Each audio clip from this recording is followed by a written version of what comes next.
Good morning, everybody, or afternoon or evening. I'm not sure where you are located at the moment. Um, Thank you for giving me an opportunity to speak to you. I was going to be in a live stream, but unfortunately, I'm not able to do that. And I had to resort to taping this talk the evening before today, so last night. Overcoming the erosion of childhood in times of systemic global dysfunction. That's the title of this talk as an input talk for the Global Childhood Network. And I'm grateful to Annette for inviting me to do this for the University of Gothenburg, where I've been involved in some of the work on education for sustainable development in the past. And also with my dear colleague Kassahun Welta-Mariam, who has done a tremendous job on his research in early childhood education, on entangled childhoods, and how early childhood education plays a role in connecting children with the places in which they live in a more meaningful, engaged way. This topic is an important topic. We do know from the IPCC report that future generations are going to be affected by climate change in more severe ways than we are being affected ourselves. A child born in 2020 is likely to live into the next century, and as you can see here in this graphic, children born today in this time will be severely affected by climate change. And of course it matters where you live. In the north, in the global north, maybe we might be able to cope a little bit longer with these extreme weather changes that likely will occur, whereas in the global south and around the equator, people are already affected severely by runaway climate change. And young people, children today, will already be aware of this no matter where they live in a very existential way, or hear about it, also about the effect of how people are treating the earth really, not just by changing the climate, but also by creating more toxic environments, quality of the air going down dramatically, the plastic soup, they will have heard of this too, and they also see images go by through social media, TikTok, Snapchat. They cannot avoid being exposed to this Anthropocene that we are finding ourselves in. Here you have a drawing from children growing up in the Mekong Delta, which already show that these young children are aware of floods and extreme weather and worry about being swept away by these floods. And so young people today, they are worried often, and they are also likely to be exposed to the consequences of the way the generations before them have been treating the earth. So what to do is a big question, also for educators and early childhood educators inclusive. I think it's good to be aware that a lot of the environments in which children grow up are also affected by technology. And I already mentioned TikTok and Snapchat. Children are in many ways being targeted with hidden advertising and social media to become consumers, become part of the globalizing economy at a very young age. And in some ways, big tech is co-parenting our children. And this can be alarming too, because as they are being nudged to become diligent and disciplined consumers, they also become, of course, contributors to the global systemic global dysfunction in which we find ourselves. So there is a real question and something to reflect on how these companies that like Instagram or media like TikTok, YouTube, and Snapchat kind of pose and present themselves as caregivers, but at the same time they cultivate affection and attachment in children using psychological insights that prey on their in a way on their weaknesses, and as this quote says, patiently fattens them up, that is, train them in consumption. And at the same time, they view children as potential profit centers. So this is kind of a dehumanizing a way that's not just affecting children, but us as well as adults. In education and also in early childhood education, you do see parents, young people, children themselves demand that education become more relevant and more responsive to these challenges. Here you see a protest of young children in Hasselt, Belgium, where they demand clean air, and they want they don't want to be exposed to the exhaust of traffic driving past their schoolyards, and the noise that they also are affected by, even in the classrooms from the cars. And they are rising up and kind of protesting. And I will get back to this case. This is a school, St. Paulus in Hasselt, Belgium, where they actually were able to redesign and with help of local actors, including the government, to redesign their school ground and the traffic scheme of the neighborhood to make for a far more livable, peaceful, and green school environment. And this is what is actually needed to engage young children and parents and local stakeholders in this kind of transition towards a greener, more sustainable, safer, healthier world. As this picture shows, a transition is needed to arrive on a pathway away from what you might call exploitation, extraction of Earth resources to serve the growing economy, and to that in a way also leads to extreme wealth inequality across the globe, thereby creating this what you might call polycrisis of runaway climate change, loss of biodiversity, rising inequality, people not being able to live where they want to live, migrating, which then leads to maybe xenophobia or discrimination of groups of people, polarization. All these things are entangled or maybe enstrangled in a way, as it's kind of suffocates the possibility for a more healthy, more sustainable world. I always like to refer to Kate Raworth,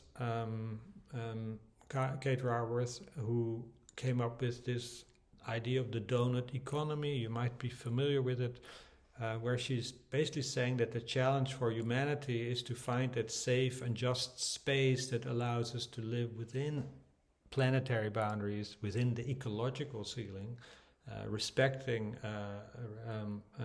ecosystems, respecting the major systems, Earth systems that have been formed in 4.5 billion years. We talk about the oceans, the streams of the ocean, the weather and climate, but also the cycles of nitrogen and CO2 and oxygen that have been able to provide this ecological foundation that makes life on this planet possible. And we're kind of messing with that in the last couple hundred years, while at the same time providing a social foundation, which means access to food, equality, peace, justice, gender equality, a political voice, agency. All these things are needed in order to be able to have dignified, meaningful lives at the same time.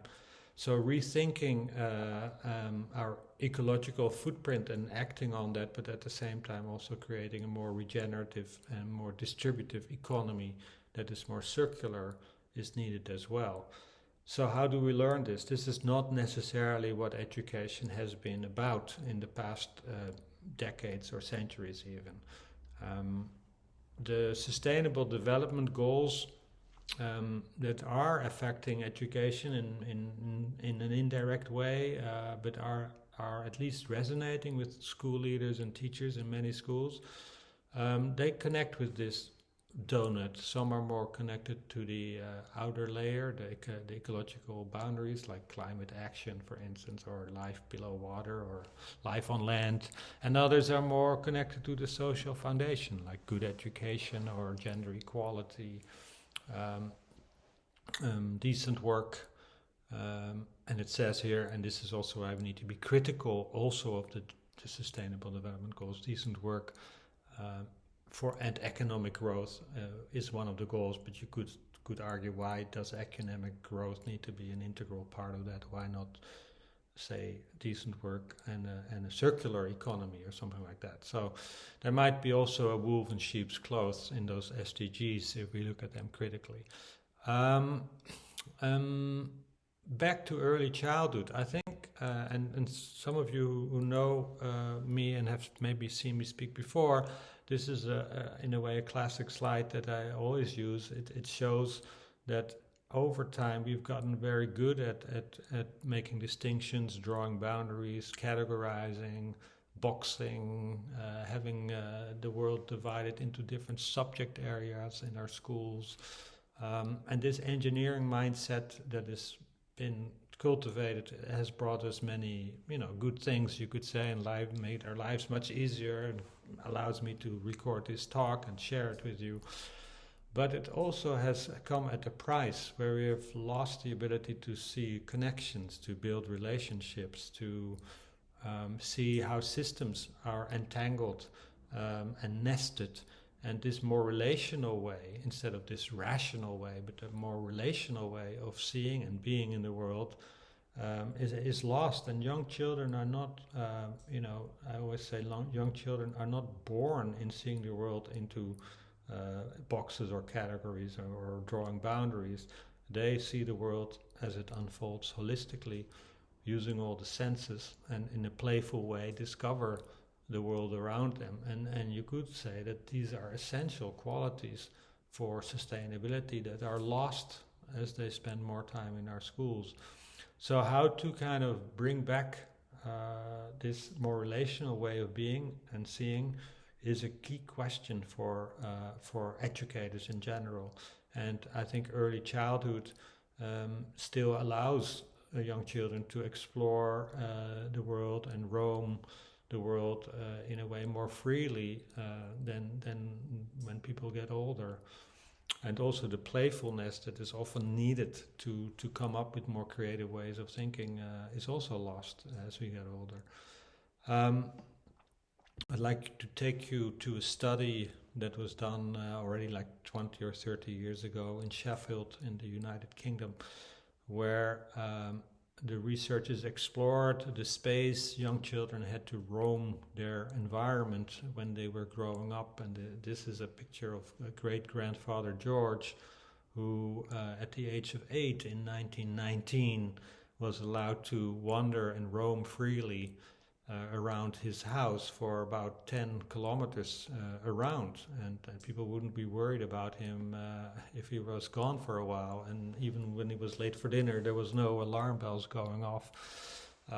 But with every generation, you see this space is shrinking. So grandfather Jack in 1950 had 1 mile around to walk, and mother Vicky at age 8 in 1979 was only allowed to walk to the local swimming pool less than a half a mile away. And so with every generation, this space has been shrinking. And a lot of young children today, they don't, they're so often brought to their preschool or their school, whether it's primary, secondary school, and not being able to walk there or bike there as much as maybe was possible in the past. And I'm again situating myself now in a country like the Netherlands. It might be different in a place like Uganda. So we must be mindful of that too. Where do we have these kinds of conversations? It makes a difference.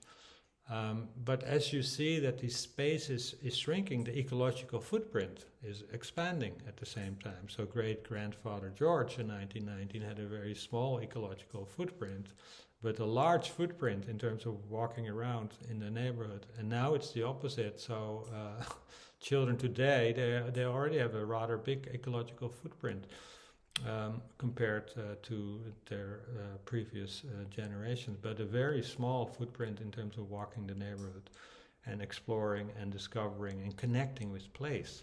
So in part that space has also been taken up by the virtual spaces, the digital spaces that have become such an integral part of young people's lives. And you know, kids won't remember their best day on YouTube later in life, and there's a lot of research showing also that nature and being outside can make children happier, healthier, and smarter if the outside world provides for those opportunities, and that's often not the case. So we need to really look at how can we create these opportunities. So more green, less screen, you might say, is also an important part of developing this more relational way of being in the world, where people actually connect and have an attachment to place. And if they have that, then they're also more likely to care and identify with that place. I want to move towards an approach that is becoming increasingly popular, and I think that's a good thing. And you could call it the whole school approach or the whole preschool approach when we talk about early childhood, where we're beginning to see that if you want to create an environment or spaces that invite this more relational way of being and also invite to become more empowered and have influence on your own local environment and shaping the world around you, then it's important that we connect the pedagogy and the learning arrangements that we create with the institutional practices of what do we, how do we move around, how do we get to school, what do we eat in the school, how do we deal with water, how do we deal with biodiversity, do we invite biodiversity or do we make it hard for butterflies to come back to the school grounds? But also the professional development of staff, what kind of qualities and competencies do people need for this more relational way of teaching, learning and living? How do we connect with the community? And what kind of curriculum is needed to come up with schools that can become kind of the beating heart of the community, where people can playfully work towards a more sustainable way of living and being. So this whole school approach, and I can zoom in a little bit on this, and maybe the curriculum, as you can see, I kind of replaced curriculum now with play and care, because when we talk about early childhood, it's not so much the curriculum, but it's more spaces for caring, taking care of, nurturing, and playing. The playfulness is probably a key word in that context. So curriculum or play, it's not something that is predetermined necessarily through a kind of a national curriculum, but it's more seen here as a conversation that needs to take place. And I'm referring to William Pinar, who sees a curriculum as a complicated conversation between parents, the children, giving them voice if possible, but also the teachers, the staff, school leaders, and other actors in the local environment. It needs to be playful and careful, care-full, and it needs to be more localized and place-based, working much more with the kind of the living environment around and in the school. Adaptive, more emergent, so it allows for surprise, it allows for the unexpected, which we often kind of try to eliminate in schools, and the unexpected and the surprise can lead to more engagement and asking questions and curiosity, and that can be motivating as well for young people. And it needs to balance, to use Bista's 3 purposes of education, the socialization and the qualification, the kinds of skills and competencies that are needed to function in the world with subjectification, which Bista refers to as what, the question of who are you in this world, the personal development aspect. Who do you want to become in this world? Do we create spaces that allow individuals to become who they want to be without being nudged to become something they don't want to be? So this is connects with curriculum and how to create a powerful learning place in where these elements can come together. Here you see some pictures of St. Paulus, the school I mentioned from Belgium, where you see a lot of activity, a lot of embodied learning, building things, taking care of plants, planting things, building birdhouses, monitoring what's happening, are there birds coming in or not, what birds, etc., etc. This leads to more attentiveness and deeper engagement, having more meaningful experiences. And as research shows, when children play outside and learn outside, they also are get better at concentrating when they are inside. And later I'll refer to some studies that show that. So here are some more pictures of these more powerful play spaces that mean that the school grounds need to afford this, and the classrooms need to afford such spaces. Also, these are older children, but having this distributive circular economy also could mean sharing toys, sharing clothing. Where you learn to share things and maybe repair things, and these are also essential parts of a circular, sustainable way of living. So here you see schools who have repair cafes and have vintage clothing fairs, etc. In terms of pedagogy and learning, typically we talk about inquiry and curiosity-based learning, but also having kind of more ethical considerations. If you have a caring attitude and an ethic of care and empathy, what does that mean? How we connect with each other, how we share things or maybe take away things. These are critical for a sustainable society. So values-based is important. Place-based, situated learning. One of my former PhDs, also Kasahun Weldemarian, but also Koen Wessels, he wrote his thesis on what he calls a pedagogy of entanglement, which is really about how our lives are interconnected and nested, and not just with the human world, also with the non-human world, and also how our lives are connected with the past, but also with the future. Embodied learning and play-responsive learning from Ingrid Prangmeling, who came up with that, also a colleague at Gothenburg University, I think Professor Emeritus, but also UNESCO Chair. And play-responsive learning is an integral part of this. I will speed up a little bit now. This is again showing St. Paulus, where these children also were invited to play a role in designing and redeveloping the school ground. They had an active role.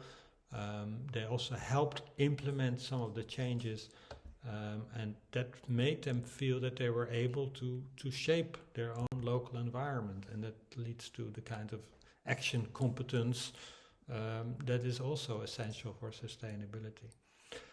So here you see some work that is looking at this more relational way of being in the world, where we also see that the purpose and sense and meaning that we derive in our lives and our children's lives comes from the relationships that we have with our local environment, with other species, and that also means having an eye for what is growing and flourishing around us, but also at what is maybe not flourishing and is maybe having a difficult time surviving. So these pictures, this is a lovely cover of Kasahun's dissertation. But there's other, there's a lot more books on and research on the child nature childhood nature connections as assemblages of childhood and nature, and how they are interconnected. And we need to put more effort, I think, in bringing this into our schools in general. And I'm also seeing in higher education that there's a movement towards this as well. So it's also connecting with plants, with animals, taking care, providing, bee hotels, and growing your own vegetables, having an herbal garden, having a chicken hatch, and a chicken coop, where children can connect with food better, and having also this embodied way of touching animals and feeling a connection. This is critical as a stepping stone for sustainability. And in the process, they also become more eco-literate. And if you create an environment, a school building, a classroom, a school ground that invite these kinds of interactions and possibilities to care, then you also are working at the institutional level in a way. The building itself as a whole school approach also needs to be a place where these ideas are enacted. So we're talking about enacting a sustainable, equitable, healthy and democratic school for real. And that staff and children can provide input in what it looks like and what is going to happen, so that they are heard. It's also part, democracy, deep democracy is also a part of sustainability. So the walking the talk is important, and that we align what we think and what we do in practice, that we address maybe the gap that we sometimes find ourselves in what we espouse and what we do. I think we all sometimes struggle with that gap. So how to bridge that gap, and how to also use these contradictions as a starting point for teaching and learning is important. Here's some more images of young children growing, in this case, vegetables and having their own garden and creating space for this through their everyday school experiences. And here you see some more that are related to food and cooking together, which is also an important aspect of life. What to eat and how to prepare a meal together, and to think about how food can also be a way to connect. Here's a playground. This is a whole network of climate playgrounds in Dutch, klimaatspeelplaats.com. It's a network of climate adaptive school grounds, and St. Paulus is one of the schools that is a part of that. What is interesting is that the space that they created, here you have the old school ground of this particular school, and where they had a whole process of bringing in the children in and making designs of the school ground, making maquettes, and to have conversations. What do we want it to look like? What makes us happy? And through this process of co-designing and working with local contractors in redesigning, and also providing opportunities for the children to help in practice, they redesigned the school ground to look like this today. And what was also critical in this process, and we see this not just here in Belgium, I'm not in Belgium at the moment, but over there in Belgium, our neighbors. I'm in the Netherlands now. It's also about community connections, involving local actors, local garden centers, local farmers, parents, maybe a local bike shop. But children also learn to maybe repair bikes or to maintain bikes from the local bike shop, or developing a good relationship with the local small and medium enterprises. Brokering, nurturing good relationships becomes very important. And so how can a school or an early childhood centers surroundings become a living resource for unfolding everybody's sustainability potential? That's, I think, an important question. What happens in St. Paul's school is also that these spaces become so attractive that they are also used by other actors. Some parents give birthday parties for their kids on the school ground in the weekend. Local NGOs like to use the space for meetings and receptions in the evening hours. So it from kind of an urban desert that people didn't really want to spend a lot of time, it becomes a place that people like to go to. And whether it's going to school or actually using it as a kind of a neighborhood center. So it becomes a multifunctional center. About the capacity building, which is an integral part of this whole preschool approach, you might say, we need to ask questions like, okay, what kinds of competencies are needed for staff, including maybe the staff that cleans the building, or the concierge, or the people who work with food, and including the people who facilitate the learners, the teachers, the school leaders. How do you create a culture of sustainability, an ethos that invites this more relational being and this more agentic way of being, where young children also learn that you can make a difference and be hopeful, and that they can have influence on what's happening in the world, and that it's not all doom and gloom that often is associated with sustainability. So this more generative, hopeful perspective is really important. But what then do you need in terms of qualities and competencies, and where do you develop these then? What kind of in-service, pre-service training is needed? Is it there, or do we need to work on that too? So these are important questions, and there are more and more teacher education programs, trainings, NGOs that work on developing these capacities. The pictures that you're seeing are from teachers in Norway, and not from preschool teachers, but from high school teachers from 4 different high schools in the south of Norway, working on developing this whole school approach. And you can see the petals of the flower, and they're working with that to see where they are already moving in the right direction, what parts of the flower, and where they are maybe a little bit behind, and where do they need to put in more effort to make it a whole school approach. And the professional development of the team, this is again from the St. Paul's school, where they kind of made this figure to show the children are at the center of this, but they have the headmaster or the school leader working closely with the policy team. It's a nested system where all need to be involved in this kind of a whole school approach.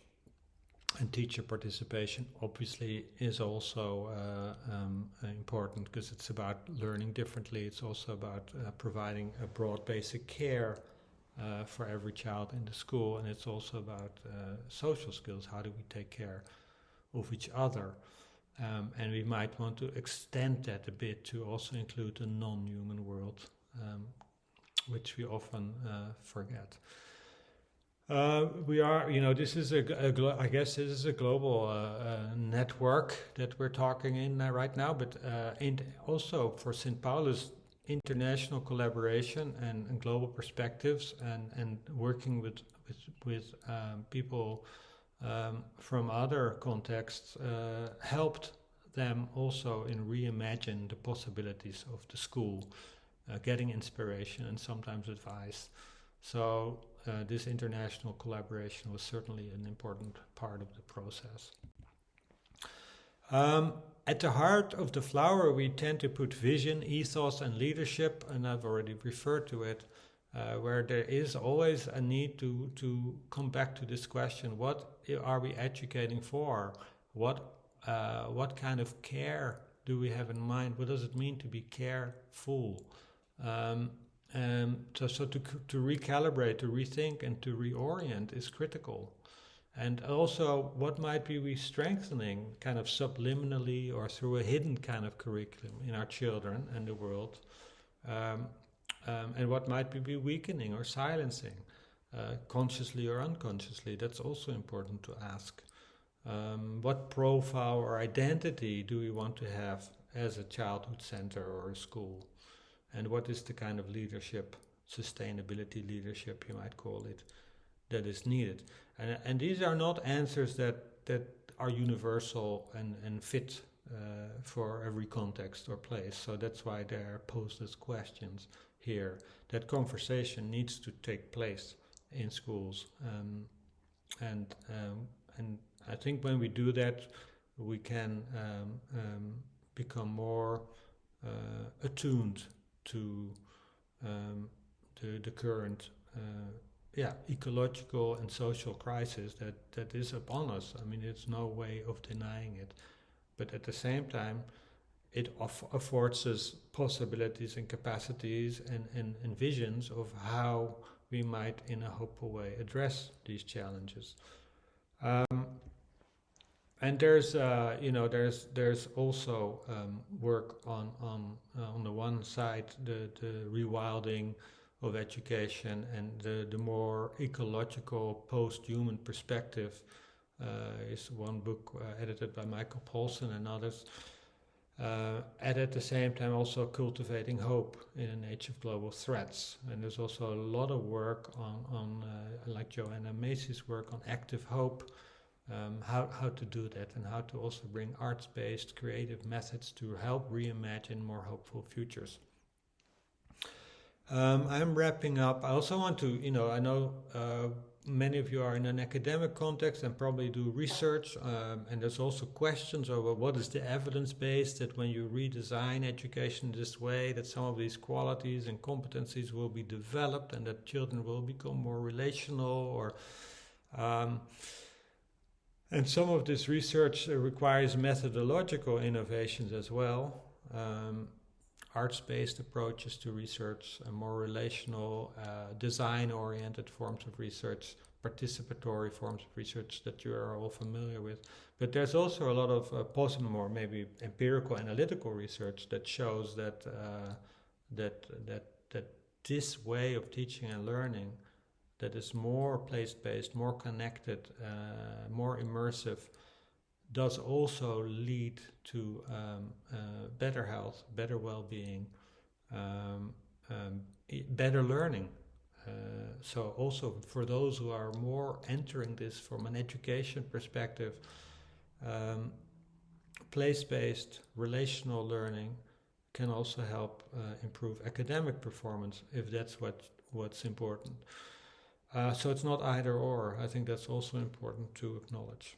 So with that, I'll end with the UNESCO drawing of this whole preschool approach, and I think this is important, where they say, sustainability is not something to learn or to teach, it's something to live, and you do need to create a kind of learning ecology that invites these kinds of qualities and competencies that you cannot really train, but you do have an opportunity to create a friendly space for this.